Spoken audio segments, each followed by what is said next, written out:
لقمان صاحب، جنت اور دوزخ ہے کہاں، مقام کہاں ہے؟ آج جو ساری گفتگو ہماری ہو رہی ہے جنت کے متعلق اور دوزخ کے متعلق، تو کسی میپ پر یا کسی لوکیشن کو یہ نہیں کہا جا سکتا کہ یہ جنت ہے اور یہ دوزخ ہے۔ اصل میں یہ تصور اس لیے ہمارے پیدا ہو جاتا ہے کہ شاید جس طرح ہم اس دنیا میں رہتے ہیں اور جہاں بھی قرآن کریم نے یا احادیث نے جنت کی نعمتوں کا ذکر کیا ہے،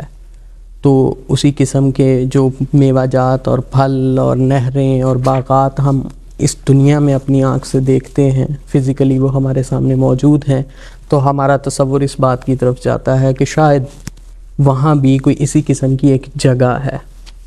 جو جہنم کے نام سے یا جنت کے نام سے ہے۔ لیکن حقیقت یہ ہے کہ یہ سلسلہ بالکل ایک روحانی سلسلہ ہے۔ وہ جو جنت اور دوزخ کا سلسلہ ہوگا جو اخروی دور میں انسان کو یہاں کی جنت اور جہنم کے بعد حاصل ہونے والا ہے، وہ وہاں پہ سارا ایک روحانی سلسلے کے طور پہ ملنے والا ہے۔ یہ اس لیے میں نے کہا کہ یہاں پہ جو جنت اور دوزخ ہے، جیسا کہ ابھی بحث کی تھی پہلے سوال میں بھی ہم نے، کہ جنتان کا ذکر کر کے کہ ایک جنت یہاں کی ایک وہاں کی۔ اب اگر جنت اور جہنم دونوں کو دیکھا جائے تو یہ بھی ذکر ملتا ہے کہ ایک انسان کے لیے اسی دنیا میں اس کے ساتھ جنت بھی ہے اور جہنم بھی ہے۔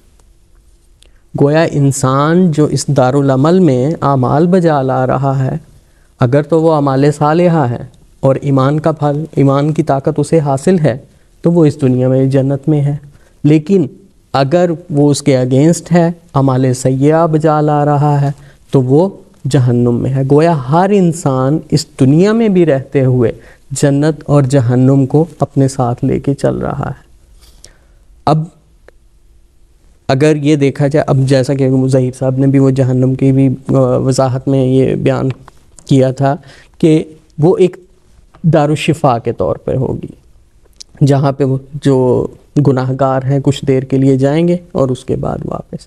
جنت کا جو وہاں کا روحانی ایک مقام ہے، لوگ وہاں روحانی ترقیات میں روز بروز آگے ہی آگے، وہ لامتناہی ایک سلسلہ چلتا جائے گا، ایک دور ختم ہوگا اور دوسرا دور شروع ہو جائے گا جب تک کہ خدا تعالیٰ کی ذات چاہے گی۔ اب اس دنیا میں جو جنت ہے اور اس دنیا کی جو جہنم ہے، اس کے ضمن میں حضرت مسیح موعود علیہ السلام کے الفاظ پیش کرنا چاہوں گا، جو کہ نہایت ہی خوبصورتی سے اس کا نقشہ کھینچتے ہیں، کیونکہ ایک جگہ اسلامی اصول کی فلسفی میں بھی اور ایک دو اور تحریرات میں بھی حضرت مسیح علیہ السلام نے فرمایا تھا کہ اگر اس روحانی سلسلے کو سمجھنا ہے تو اس عقل کو سامنے رکھتے ہوئے ہم ہرگز نہیں سمجھ سکتے۔ اور وہی جو فرمایا نا کہ عقل اندھی اگر نیر الہام نہ ہو، تو جب تک ہم حضرت مسیح موعود علیہ السلام کی تحریرات جو خدا تعالیٰ کی رہنمائی میں حضور نے ہماری وضاحت کے لیے قرآن اور حدیث کی وضاحت میں وہ تحریر فرمائی ہیں، ان کو غور سے نہیں پڑھتے تو ہم اس سلسلے کو بھی نہیں سمجھ سکتے۔ تو اب یہ کہ جنت اور دوزخ وہ کیا ہے، یا وہ کس مقام پر ہے، کس جگہ ہے، اس دنیا میں ہے یا آخرت میں ہے۔ اب اس جنت، اس سے پہلے میں تھوڑا سا یہ اقتباس پیش کرنے سے پہلے تھوڑا سا بتا دوں کہ وعدہ جنت کا بھی ہے اور جہنم کا بھی ہے، لیکن دونوں حالتیں انسان پر اس دور میں آتی، مومن پر بھی آتی ہیں، لیکن مومن اس دنیا میں جہنم کا حصہ پا لیتا ہے۔ وہ جہنم کیسی ہوتی ہے؟ وہ خدا تعالیٰ کی ناراضگی کی جہنم نہیں ہوتی، بلکہ وہ ایک ظاہری رنگ میں جو تکالیف اس کو مل رہی ہوتی ہیں، جو خدا تعالیٰ کی راہ میں وہ تکالیف برداشت کر رہا ہوتا ہے، گویا وہ ایک جہنم کا حصہ اس میں۔ اس لیے وہ آخرت میں جہنم سے دور رکھا جاتا ہے، کیونکہ ان تکالیف کے نتیجے میں اسے جنت کی بشارت مل جاتی ہے۔ تو حضرت مسیح موعود علیہ السلام جو بہشت اور دوزخ کی حقیقت بیان فرماتے ہیں، حضور فرماتے ہیں، غرض یہ بات یاد رکھنے کے قابل ہے، یہ ملفوظات جلد اول کا حوالہ ہے، کہ غرض یہ بات یاد رکھنے کے قابل ہے کہ بہشت اور دوزخ جو اس جہان میں موجود ہوگی، وہ کوئی نئی بہشت و دوزخ نہ ہوگی، بلکہ انسان کے ایمان اور اعمال ہی کا وہ ایک ذل ہیں، اور یہی اس کی سچی فلسفی ہے۔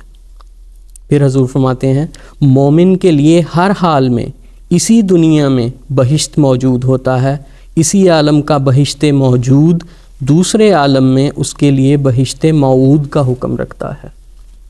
پھر فرمایا کہ میں سچ کہتا ہوں اور اپنے تجربہ سے کہتا ہوں کہ اسی دنیا میں باغ اور نہریں نظر آتی ہیں اور دوسرے عالم میں بھی باغ اور نہریں کھلے طور پر محسوس ہوں گی، اسی طرح پر جہنم بھی انسان کی بے ایمانی اور بدعمالی کا نتیجہ ہے۔ جیسے جنت میں انگور، انار وغیرہ پاک درختوں کی مثال دی ہے، ویسے ہی جہنم میں زقوم کے درخت کا وجود بتایا ہے، اور جیسے بہشت میں نہریں سلسبیل اور زنجبیلی اور کافوری نہریں ہوں گی، اسی طرح جہنم میں گرم پانی اور پیپ کی نہریں بتائی ہیں۔ بہت شکریہ آپ کا۔